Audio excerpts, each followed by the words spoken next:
ओम शांति।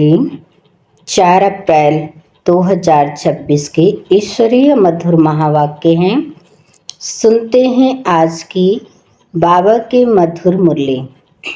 बाबा ने कहा, मीठे बच्चे, अल्फ और बे को याद करो तो रमणीक बन जाएंगे।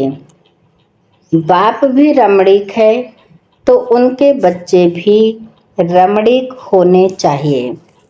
प्रश्न है, देवताओं के चित्रों की कशिश सभी को क्यों होती है? उनमें कौन सा विशेष गुण है? उत्तर है, देवताएं बहुत रमणीक और पवित्र हैं। रमणीकता के कारण उनके चित्रों की भी कशिश होती है। देवताओं में पवित्रता का विशेष गुण है, जिस गुण के कारण ही अपवित्र मनुष्य झुकते रहते हैं। रमणीक वही बनते जिनमें सर्वदैवी गुण हैं, जो सदा खुश रहते हैं। ओम शांति। आत्माएं और परमात्मा का मेला कितना वंडरफुल है। ऐसे बेहद के बाप के तुम सब बच्चे हो, तो बच्चे भी कितने रमणीक होने चाहिए। देवताएं भी रमणीक है ना, परंतु राजधानी है बहुत बड़ी। सब एक रस रमणीक हो नहीं सकते। फिर भी कोई कोई बच्चे बहुत रमणीक हैं जरूर। रमणीक कौन होते हैं? जो सदैव खुशी में रहते हैं, जिनमें दैवी गुण है। यह राधे कृष्ण आदि रमणीक है ना, उनमें बहुत बहुत कशिश है। कौन सी कशिश है? पवित्रता की, क्योंकि इन्हों की आत्मा भी पवित्र है तो शरीर भी पवित्र है। तो पवित्र आत्माएं अपवित्र को कशिश करती हैं, उन्हों के चरणों में गिरती हैं। कितनी उनमें ताकत है। भले सन्यासी हैं, परंतु वह देवताओं के आगे जरूर झुकते हैं। भले कोई कोई बहुत घमंडी होते हैं, फिर भी देवताओं के आगे अथवा शिव के आगे झुकेंगे जरूर। देवियों के चित्रों के आगे भी झुकते हैं, क्योंकि बाप भी रमणीक है, तो बाप के बनाए हुए देवी देवताएं भी रमणीक हैं। उनमें कशिश है पवित्रता की। वह कशिश उन्हों की अभी तक भी चल रही है। तो जितनी इनमें कशिश है, उतनी तुम्हारे में भी कशिश होनी चाहिए। जो समझते हैं हम यह लक्ष्मी नारायण बनेंगे, तुम्हारी समय की कशिश फिर अविनाशी हो जाती है। सबकी नहीं होती, नंबर वार तो है ना। भविष्य में जो ऊंच पद पाने वाले होंगे, उनमें यहाँ ही कशिश होगी, क्योंकि आत्मा पवित्र बन जाती है।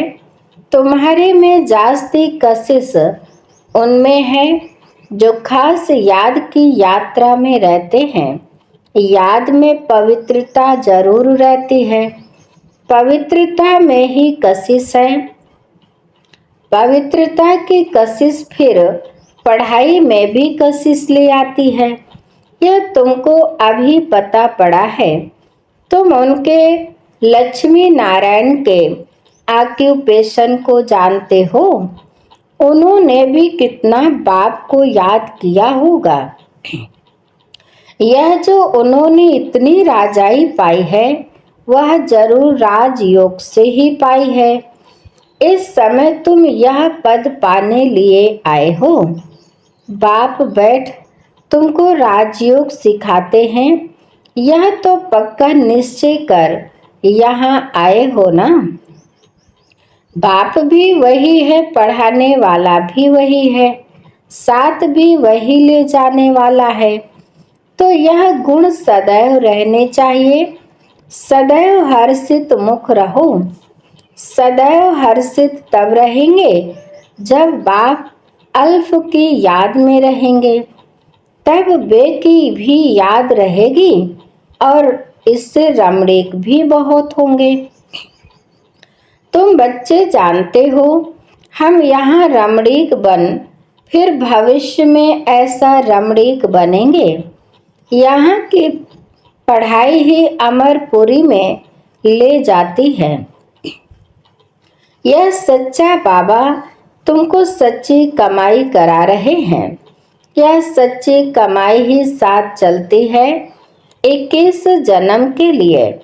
फिर भक्ति मार्ग में जो कमाई करते हो वह तो है ही अल्पकाल सुख के लिए, वह कोई सदैव साथ नहीं देती।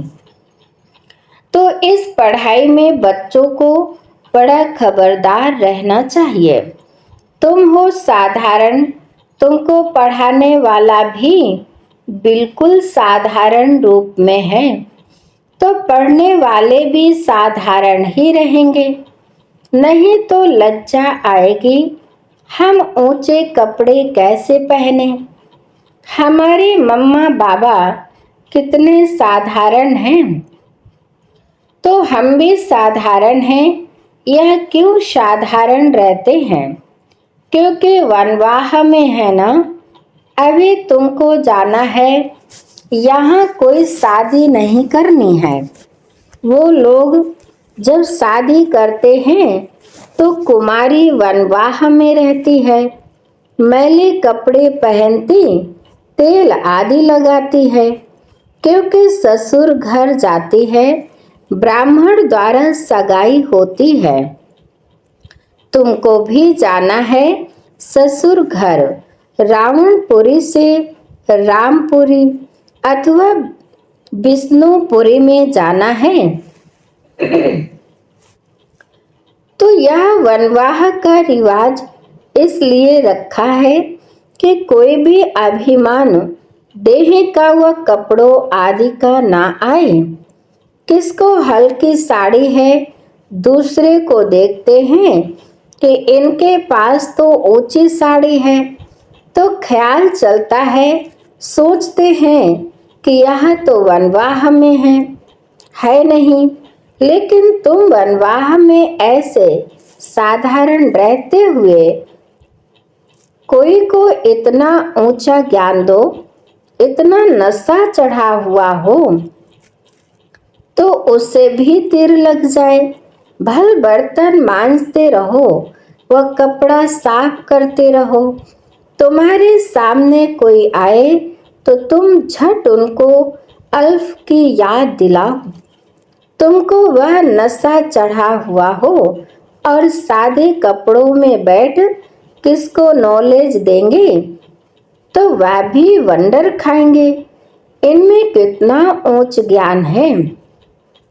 यह ज्ञान तो गीता का है और भगवान का दिया हुआ है। राजयोग तो गीता का ज्ञान ही है। तो ऐसा नशा चढ़ता है जैसे बाबा अपना मिसाल बताते हैं।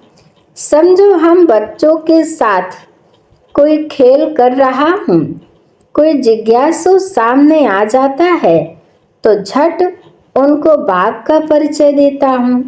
योग की ताकत, योग बल होने के कारण वह भी वहाँ ही खड़ा हो जाएगा, तो वंडर खाएगा कि यह इतना साधारण, इसमें इतनी ताकत। फिर वह कुछ भी बोल नहीं सकेगा, मुख से कोई बात निकलेगी नहीं। जैसे तुम वाणी से परे हो, वैसे वह भी वाणी से परे हो जाएंगे। यह नशा अंदर में होना चाहिए। कोई भी भाई अथवा बहन आए तो उनको एकदम खड़ा करके विश्व का मालिक बनाने की मत दे सकते हैं। अंदर में इतना नशा होना चाहिए, अपनी लगन में खड़ा हो जाना चाहिए। बाबा सदैव कहते हैं, तुम्हारे पास ज्ञान तो है परंतु योग का जौहर नहीं है। प्योरिटी और याद में रहने से ही जौहर आता है। याद की यात्रा से तुम पवित्र बनते हो, ताकत मिलती है। ज्ञान तो है धन की बात। जैसे स्कूल में पढ़कर एमए बीए आदि करते हैं तो इतना फिर पैसा मिलता है। यहाँ की दूसरी बात है, भारत का प्राचीन योग तो मशहूर है, यह है याद। बाप सर्वशक्तिमान है तो बच्चों को बाप से शक्ति मिलती है।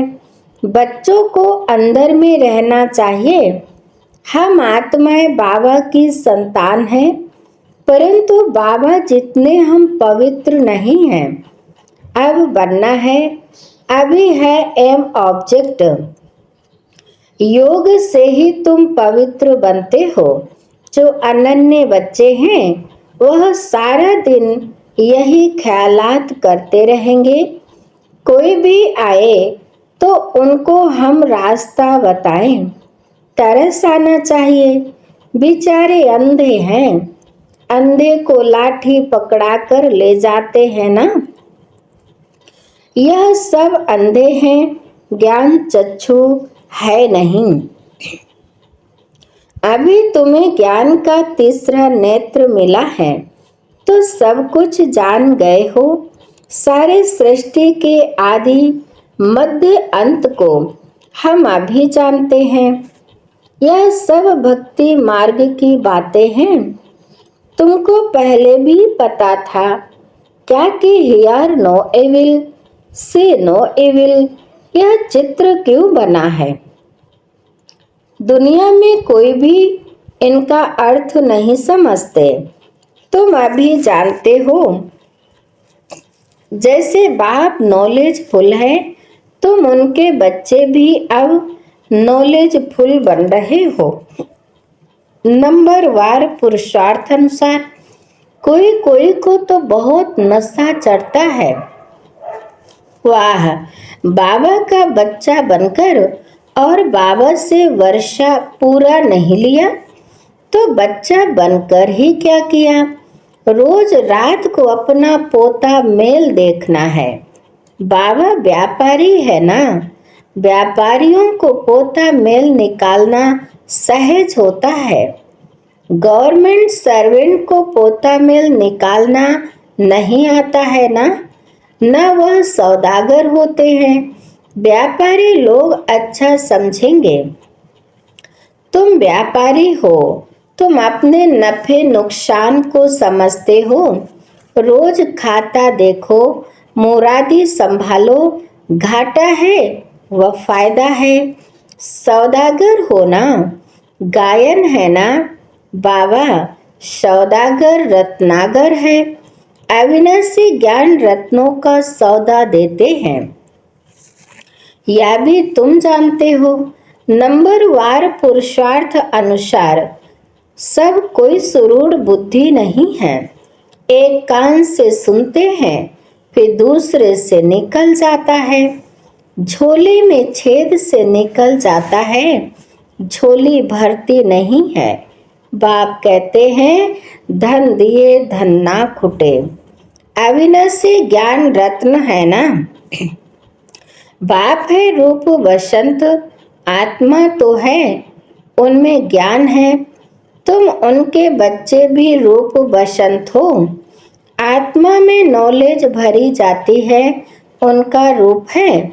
पहल आत्मा छोटी है, रूप तो है ना।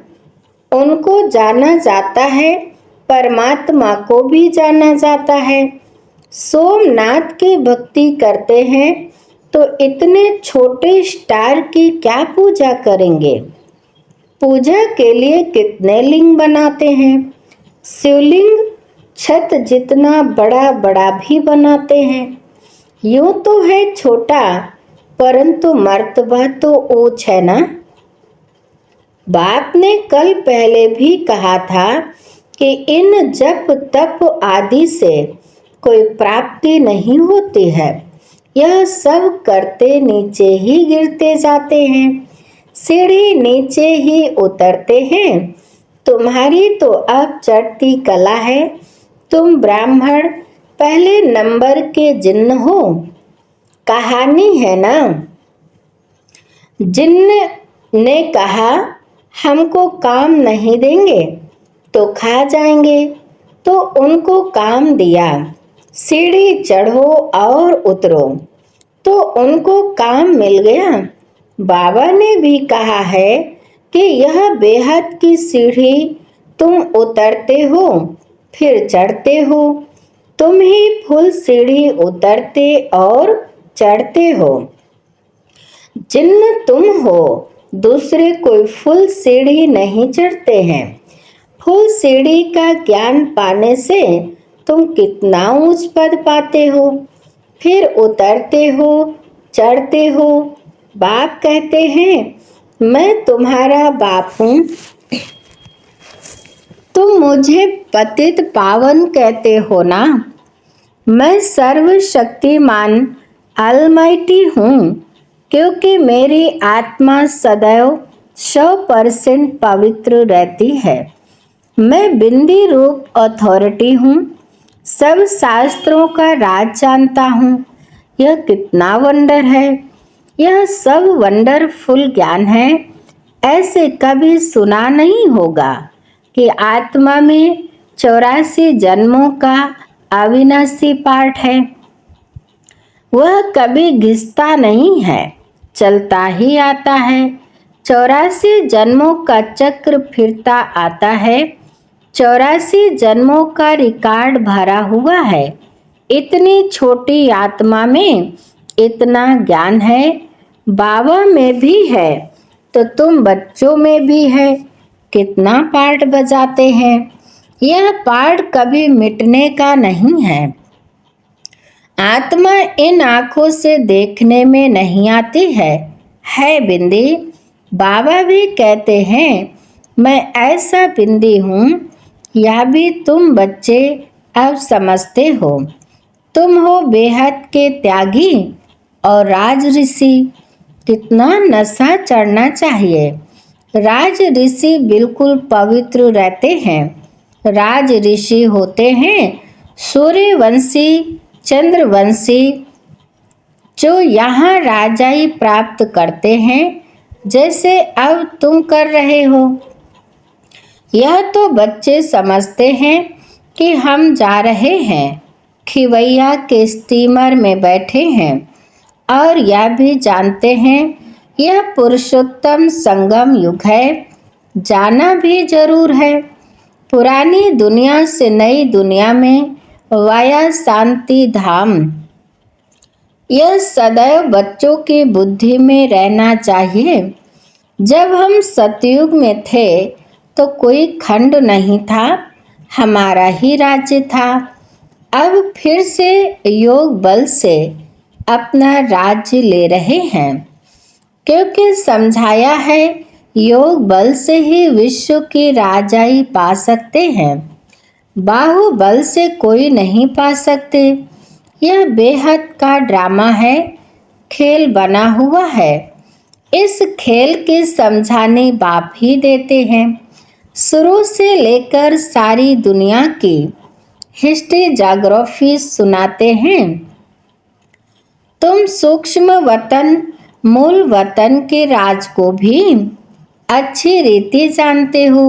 स्थूल वतन में इनका राज्य था, अर्थात हमारा राज्य था। तुम कैसे सीढ़ी उतरते हो वह भी याद आ गया। सीढ़ी चढ़ना और उतरना, यह खेल बच्चों की बुद्धि में बैठ गया है। अब बुद्धि में है कि कैसे यह वर्ल्ड की हिस्ट्री ज्योग्राफी रिपीट होती है। इसमें हमारा हीरो हीरोइन का पार्ट है। हम ही हार खाते हैं और फिर जीत पाते हैं। इसलिए नाम रखा है हीरो हीरोइन। अच्छा, बाप दादा बच्चों से नमस्ते करते मीठे मीठे। सिकिले दे बच्चों प्रति माता पिता बाप दादा का याद प्यार और गुड मॉर्निंग। रूहानी बाप की रूहानी बच्चों को नमस्ते। हम रूहानी बच्चों की रूहानी माता पिता बाप दादा को याद प्यार और नमस्ते नमस्ते नमस्ते। गुड मॉर्निंग, शुक्रिया बाप दादा। धारणा के लिए मुख्य सार नंबर 1। अभी हम वनवाह में हैं, इसलिए बहुत बहुत साधारण रहना है। कोई भी अभिमान देह का व कपड़ों आदि का नहीं रखना है। कोई भी कर्म करते बाप की याद का नशा चढ़ा रहे। नंबर 2, हम बेहद के त्यागी और राज ऋषि हैं। इसी नशे में रह पवित्र बनना है। ज्ञान धन से भरपूर बन दान करना है। सच्चा सच्चा सौदागर बन अपना पोता मेल रखना है। वरदान है, स्वयं को सेवाधारी समझकर झुकने और सर्व को झुकाने वाले निमित्त और नम्र चित्त भव। स्वयं को सेवाधारी समझकर झुकने और सर्व को झुकाने वाले निमित्त और नम्र चित्त भव। विस्तार है, निमित्त उसे कहा जाता जो अपने हर संकल्प व हर कर्म को बाप के आगे अर्पण कर देता है। निमित्त बनना अर्थात अर्पण होना, और नम्र चित्त वह है जो झुकता है। जितना संस्कारों में संकल्पों में झुकेंगे, उतना विश्व आपके आगे झुकेगी। झुकना अर्थात झुकाना। यह संकल्प भी ना हो कि दूसरे भी हमारे आगे कुछ तो झुके। जो सच्चे सेवाधारी होते हैं वह सदैव झुकते हैं, कभी अपना रोब नहीं दिखाते।